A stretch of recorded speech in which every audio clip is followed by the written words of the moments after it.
Hi, I'm George Nordhaus, and welcome to Monday morning. Something unusual today. Something unusual every week, but this is unusual because we're going to be talking about the average employees versus great employees. Who ever had the guts to say anything like that about average employees and tell them? Well, Don Phin does. Don is, you see over there, Don, hey, go back one screen, Don, before I talk to you. Don, I want to show him something. See that's that poster over there on the right? We're going to talk about that. Don sent that to, I guess, his mailing list now. He's now with ThinkHR, which is, a big firm. And he sent that around, and I saw it. I flipped. I thought, boy, that is the neatest thing. So we're going to get into that. But okay, Don, now come back. Let me tell him who you are a little bit. Because you and I have been working together for almost our 30 years. Feels like, yeah, about 30 years. Oh, my gosh. And you had HR that works, and you had really a lot of great things. Of course, you speak and do webinars, and I've heard you many, many times. I always thought, and it's probably still true, that you were the only probably full-time, attorney, independent agent type guy. I got to be wrong. But now you're the Vice President of Strategic Business Solutions at ThinkHR, and that's another thing. What's that mean? I think they didn't know what to call me, so that's the title they gave me at this point. They can only have one president. Let's see. If we take out the word strategic, you'd be the VP of BS. Go on. That wasn't fair. I know. Go ahead. I could take it. Yeah, you can take it. What's this poster all about? Well, let me begin here. And first of all, I do, as you know, George, I do a lot of workshops for the CEO group Vistage. And this is a quote that I share with all the CEOs that I speak to, and one that really resonates with me personally. Only the mediocre are ever truly comfortable, and it's by Paulo Coelho, who wrote a book, The Alchemist, and many other books. But it's so true. And on average, look, I've been like you around agencies for many years now, and it's been a comfortable business for a long time. To me, it was a very stealth business. It's the kind of business I wish I had known about when I got out of college. Quite frankly, I don't know if I would have gone to law school. So it's been very comfortable for people. Now all of a sudden, there's a lot more pressure in the agency environment than there ever has been before. You and I work with mostly independent agencies. They're getting pressured by the other agencies getting acquired by Marsh and things like that. So this staying in the comfortable middle is death to these agencies today, because they're going to get run over by people who have zero interest in being comfortable. Right. Good point. Now, when Jim Collins is probably the most commonly read author by the CEOs that I speak to, and your prospects, and many of you, about the business landscape. And as you know, he's written about 4 books, Built to Last, Good to Great, books like that. And I listened to a Stanford Entrepreneurial School podcast with him. By the way, it's a great podcast. And they said at the end of it, okay, Jim, 4 books, 20 years of graduate student research into what makes companies great. If there's one bottom line that you would tell people makes for a great company, what is it? And his answer was, make sure your managers hire the right people. And his saying is, get the right person on every seat of the bus. And that's so true, and it's so difficult to do, but it is so true. Yeah, and the reality of it is, half the employees out there are above average, half the employees are out there below average, and half the employees at your agencies are above average, and half of them below average. And so when you have great employees, you have such a competitive advantage. Very hard to be a great agency without great employees, isn't it? How do you do that? You don't. So one of the things I always try to encourage people to do is, I view myself in part a motivator, and so I like to create a lot of posters and tools like that. So I had fun creating this one, and let me bring it up here. Yeah, all right, let's look at it. I had fun creating this one, the difference between average employees and great employees. And as we discussed beforehand, I think what I'll do is I'll just run around the circle here and talk about the differences between the two of them. All right. So the first thing here is the business about love doing work. And you can see the Gallup poll comes out and says that only 28% of your employees are engaged. Everybody else is a zombie, you know.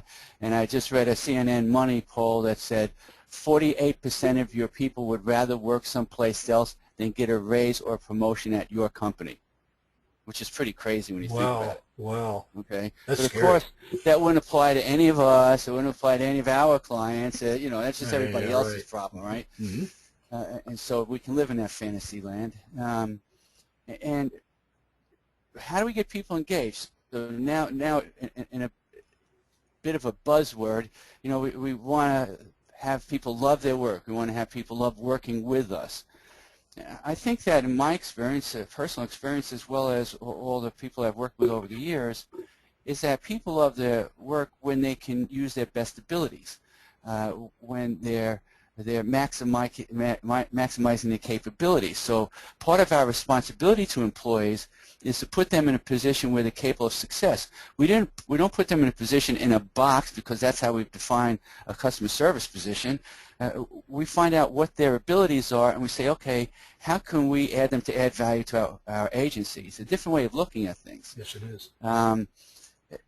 You know, and ultimately, when people are able to create a great experience for other people, that's when they love their work.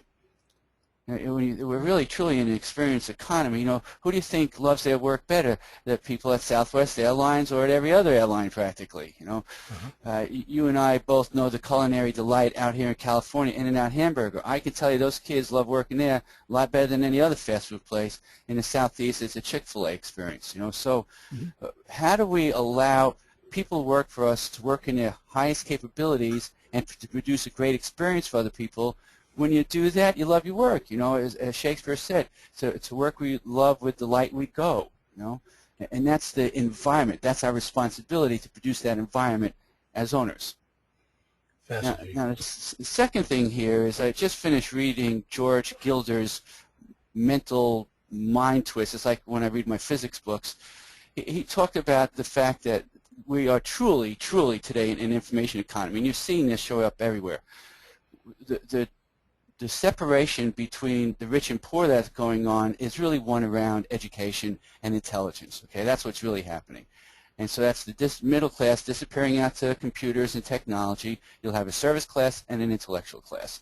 And so if we're not constant learners as individuals or constant learners as organizations, then we will constantly fall behind people who are. If you just take a time out. A lot of people are afraid to stop running 75 miles an hour because they're afraid they'll fall behind the race, if they do that. But what we really need to do is to stress the learning and being a learning organization. So how many of your folks read a book a month? How many of them read industry periodicals? How many listen to industry podcasts? Things like this that you're doing, George. Do they actually take the time and give them the time? Most importantly, look, we want you folks to spend a half an hour a day learning on our dime. You look what Google does with its engineers. They want to blow away all the competition. They give their engineers a day off a week to think about the work that they're doing, to educate and learn, so that nobody can catch up to them. How do you catch up to a company that does that? They give them a whole day, and they come to work? They give them a full day for all the engineers, not all their staff, but all the engineers. So, okay, so we give our people a half an hour a day to be true learners, And again, part of that is reading regularly. And a lot of the agencies I've went in, one thing that they do very well is they have a book of the month. I know Cavanagh does that. I know Les Breedlove down in Slayton did it many times. And so sometimes, or of a quarter, many people don't read all that fast. And that's the theme for that agency, good to great. We're going to focus on the lessons in good to great this quarter at our agency. And that puts everybody on the same bus together, okay? Yeah. It's very helpful like that. So next thing kind of running down is the whole business about change. And I remember doing a workshop for a whole group of agencies about change management. And I explained to them there's basically three kinds of people. There's the people who resist change, what again, Gallup organization might call it the actively disengaged. They're not just zombies, they're trying to harm. And so these people will sabotage any efforts at change, and especially if they've been doing the same job the same way forever. So you bring in a new software program, you bring in a new sales approach, you bring in new technology, and people are resistant to it.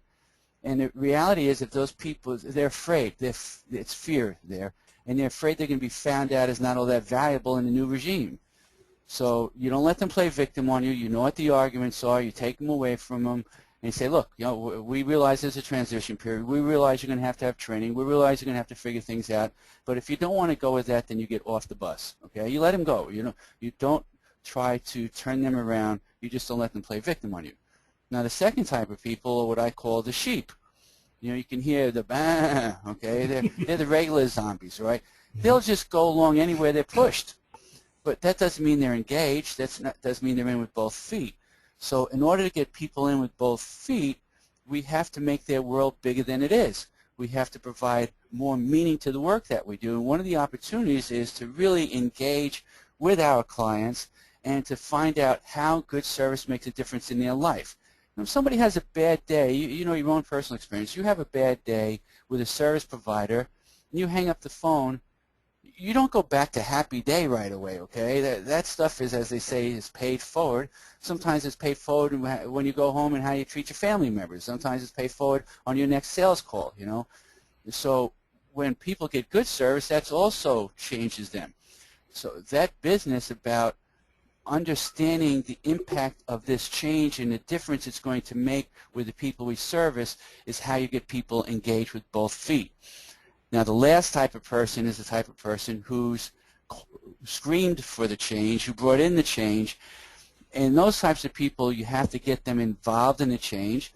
My only experience is because the last thing you want to have is it's somebody else's idea and then they're isolated out from the implementation. Then they can become a saboteur at that point. So you want to engage these people, and the only downside I see is you just got to make sure they don't lose the eye on the ball, that they still got to get, hey, you still got to make your 20 calls, you still got to do this, you know, even though we embrace the change and we're moving in that direction. That's the three types of people, to keep it simple, that you deal with in change.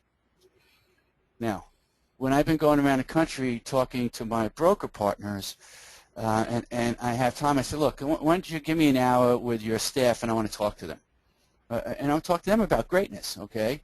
And I'll ask them, raise your hand, and I might have 30 people in front of me, raise your hand if you have a plan to be great in your career. And George, it started freaking me out. I figured at least half the room would raise their hand. Sure. You're lucky if 1 out of 10 does. I'll be darned. I didn't think of that. And it's just, you know, because it's second nature to somebody like you. Now you think everybody else thinks like that, you know. Yeah. Well, as Mary Kay once beautifully said, because she was so beautiful, most people plan their vacations better than their career. And I realized that's just not some metaphor she threw out there. It's a truism. That's a fact. Most of your employees plan their vacations better than their career. Ask them where they're going to go for their vacation. They can talk about it forever. Ask them where they're going on their career, and you'll get a 2-second conversation out of them. So how can you have great employees if they don't plan to be great?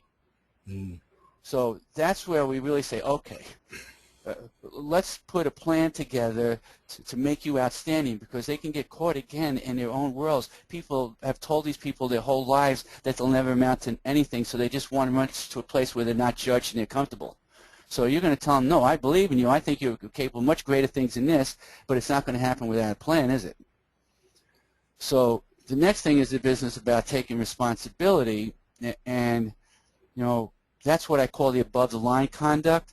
The below-the-line conduct is where we point fingers, where we blame and justify. You know, well, this didn't get done. Well, that's because. Well, this program wasn't implemented. Well, that's because I didn't have the time to implement it. Well, you didn't take the time to implement it because you didn't give me the permission, the time to implement it. You know, that nonsense that goes on every place. And we just cut that below-the-line conversation out. We don't entertain it within ourselves. We don't entertain it with other people. We say, listen, we're all good people here. We're all miracles, in fact. What can we do to be more responsible under this circumstance? And that's how you live a life of no regret. Okay, so that business, if people not engaged at your agencies, guess whose responsibility that is? Yours. Okay, it's not theirs. You're the leadership. Get them engaged. The reality is a lot of brokers want to stay away from the office as much as they humanly possibly can because they don't want to deal with the drama over there. They'd much rather be out on the road and come in to handle a few emails and expense reports and get the heck out of there again. Okay, so you know that, George, and you know, there I can see sometimes a disengagement between the ownership, which is typically selling, and the staff. And if they don't spend enough time with each other, you can build walls between the two. I've seen it happen many times. That's a leadership responsibility to break those walls down. Now, the next thing here is they're motivated by a sense of excellence. And you know, I'm about to do a webinar next week. In fact, if anybody wants a go-to-meeting link to that, I'll give you my email later on. I'll send it to you. And I'll talk about the motivating leader and what are the different theories of motivation and what works and doesn't work around that. But ultimately, the most powerful form of motivation, either for you or for somebody else, is intrinsic, not extrinsic. It's not a kick in the ass. It's a I want to, okay? It's a man's search for meaning, as we know Viktor Frankl said. So, again, this sense of excellence, you can ask a simple question.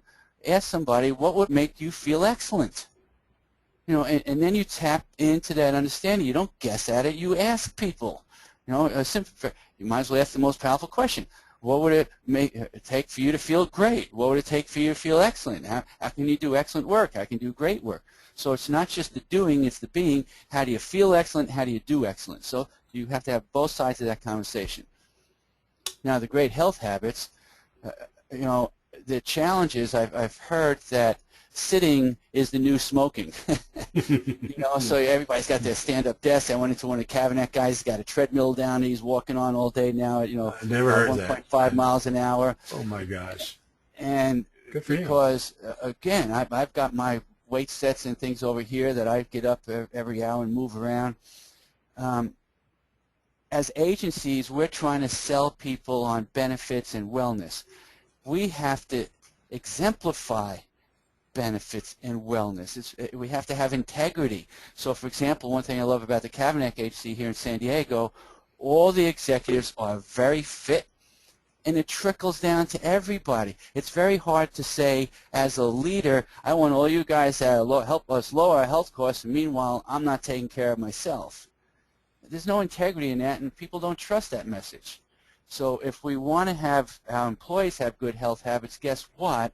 We have to exhibit good health habits, great health habits. Now, idea machines.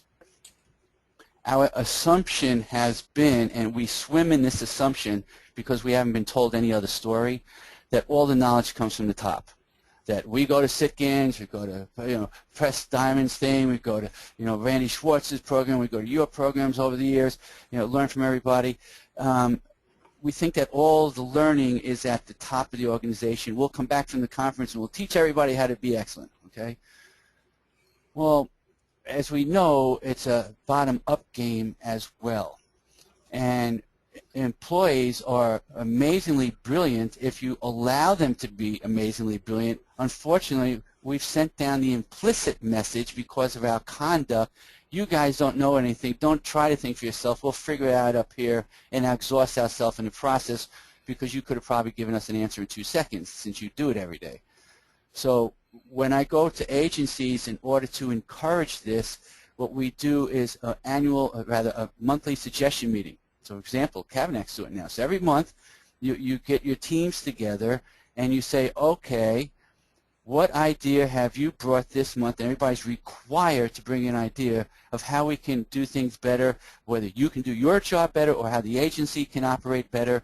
I like to start the first couple of ones with just the individual. It's safe because when you say the agency, you may be pointing at somebody else. So until we become safe, you do that 3 or 4 months in a row. You just talk about that individual. Then you can go outside that individual.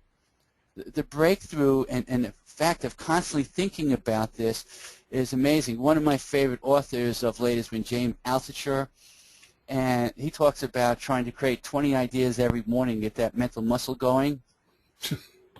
Play with that sometime. And it doesn't take all that long to do it. Just, all right, so you start off with 5 ideas. Part of your morning routine is I'm going to make my brain think of 5 great ideas today. You work that muscle, man, and you'll be an idea machine yourself. Now, Good. If there's one thing I can't stand, it's wasting time. Life's too short, you know. It's too miraculous. It's too short to waste a minute of it. Really, if there's one thing I hate, George, is wasting any time on stuff. But again, so few of us are truly disciplined about how we use our time. So, for example, for me to do $10 and $15 an hour work when I'm capable of $500 an hour work is disgusting. It's like, ugh. Many people that you're paying 60 grand a year, 50 grand a year to, you're paying them $25, $30 an hour. How many of them are disgusted by doing $10 an hour work? Hell, if they're going to pay me $30 an hour to do $10 an hour work, which I know I'll never screw up and I'll never be judged on, and it's really easy and there's no pressure, why would I say, hey, you know what, boss? This is lousy for my career. I'm worth much more excellent than that. I can't stand doing this anymore.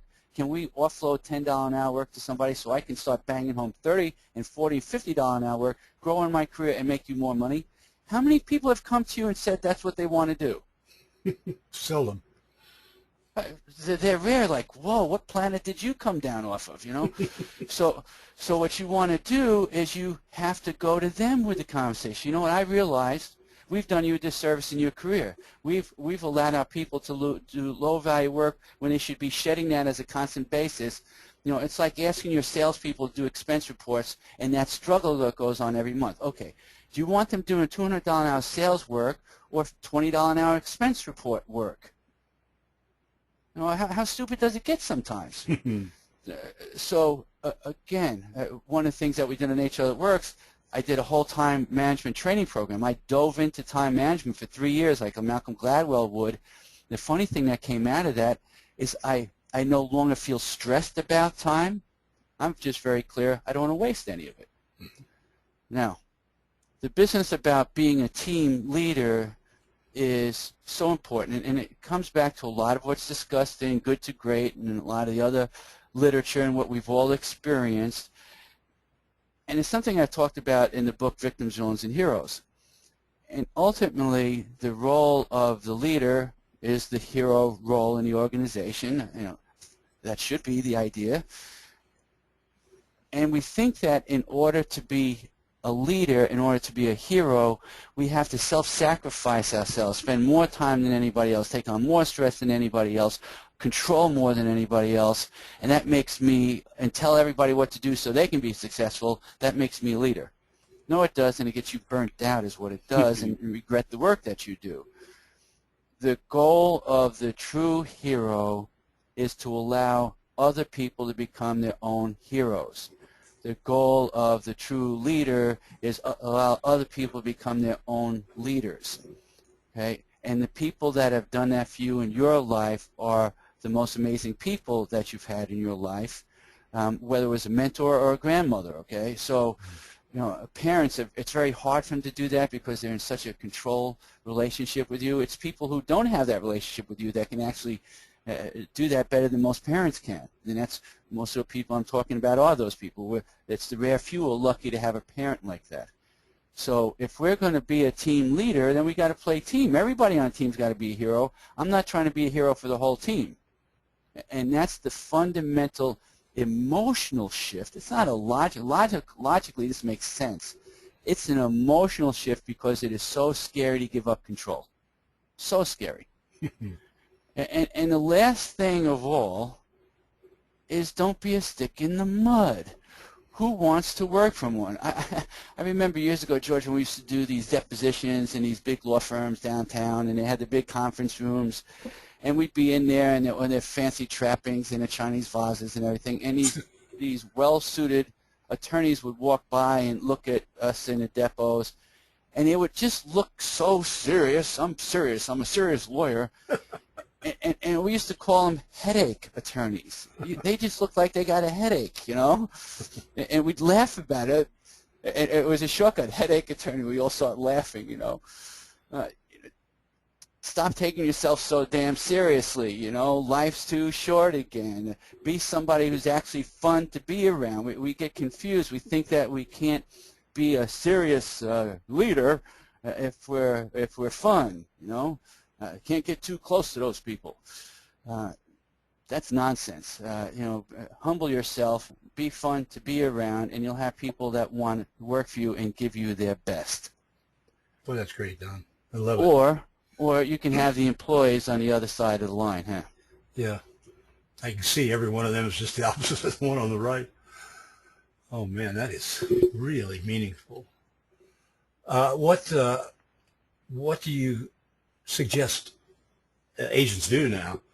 No, listen, I kid around. I said it's very important to do internal branding, okay? As we were just talking about, our mutual acquaintance Larry Linney came out with a book on branding. There's a lot of talk about branding, but now we're starting to realize that the branding's not just about our image to the customer, it's about our image to the employees. Okay, so we have to, in a sense, start marketing and selling to employees. We're good at marketing sales. Let's just turn it in, the same techniques, okay? So one of the techniques of Marketing 101 is a billboard.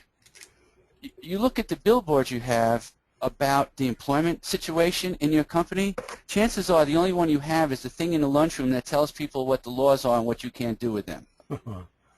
That's the only branding. And the NLRB, of course, wanted to put their poster in there too. That got shut down. So this is a poster I would put right next to that poster. And I'd blow it up just as big as that poster. Beautiful. Go down to Kinko's and it's supposed to be able to scale up. If somebody has any challenge, just let me know and I'll go back to our graphics people. But it's supposed to be able to scale up. So go down to Kinko's, blow this thing up and have people walk by it every day and, you know, hold a little workshop, have a conversation. Hey, we've got this poster, it's a great idea. Let's talk about each one of these things. What would it take for us? We can have a workshop at the agency. Perfect. You know, what would it take to love doing great work? You know, maybe you do a workshop for 15 minutes on each one of these. 1 week, 15 minutes each. You chunk it down, and in 2 months, you've hit all 8 of them. That's a great idea. It's a great idea. Incidentally, let me say before we go to the contact slide here, do you, Don? I've always thought, and I'll say this to you right in your face here, that you're one of the best speakers that I've ever known, and particularly on HR, but on human reaction, human action, and so forth. Are you still available? Do you still do speeches for maybe conventions, or I sure do. In fact, I'm going to be doing a bunch, and we're going to be speaking for AssureX. I'm going to be speaking for a couple other groups. I still speak to my CEO groups. I'm going to speak to the Washington Bankers Association next week. But I'll give you a little example. I just spoke to the San Diego Human Resource Forum here last month. And I'd say there's about 90 HR executives in the room. They told me it's the highest rated presentation they'd ever had in their meetings. I believe it. I believe it. I spoke about the victims, villains, and heroes. I spoke about our human beingness, not just our human doingness. No, but you know, we now have all the association executives, Big I, PIA, and all the aggregators and so forth, getting Monday morning. So I'm going to suggest to them that they contact you. How do they contact you? And well, we can go to that slide. So hold on, let me get out of this. And by the way, anybody, if you'd like this poster, let me know. So you know, go to this slide here. There's my contact information. Just email me, dphin@thinkhr.com, and I'll send you that poster.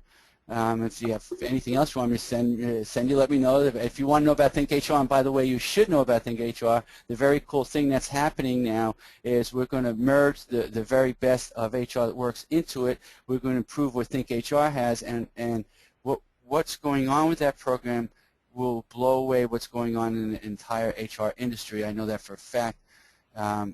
There's a reason why they're growing like an Inc. 500 company, and I'm glad to be on that team right now. What we're doing is amazingly awesome. I'm just so excited. So you sound a little excited, man. Well, it is. It's, you know, for once I've had a lot of vision about what can be done. To have a team around you that can execute quickly is amazing. You know, and it's all of my conversations, the challenge you guys like you and I have, George, and a lot of the brokers as well, is most of our conversations go on in between our ears. It's nice to be on a team and get feedback and pushback and you know, focus and things like that. It's it's been a wonderful experience so far. Well, congratulations, and thank you for taking the time to do this. I just think it's the start of something really, really big. Congratulations on your move from your own organization to this bigger one, where you will even be bigger in the industry, and that's a great thing too. Let me just suggest to people who are with us that they go back to the email, if you've got this off of an email, and you can go in there and find out the errors and omissions plan of the week, or the tip of the week, and the quiz flash from the Insurance Community Center is always good, and that's always fun. You can get these are archived on at Rough Notes, archived on our program on Agencies Online, and there's going to be, Don, are you ready for this? There's going to be 85 of these by the end of this year. 85, very good. Yeah. And I was on a previous one with you, obviously. We did that previously. Yep, still there. I get a column in Rough Notes every month. Many of these guys have probably read it. I may be responsible for that. No. Hey, thanks again, folks. And we, Don, thanks you, and thanks to HR, ThinkHR, and everybody else. I will see you next Monday morning.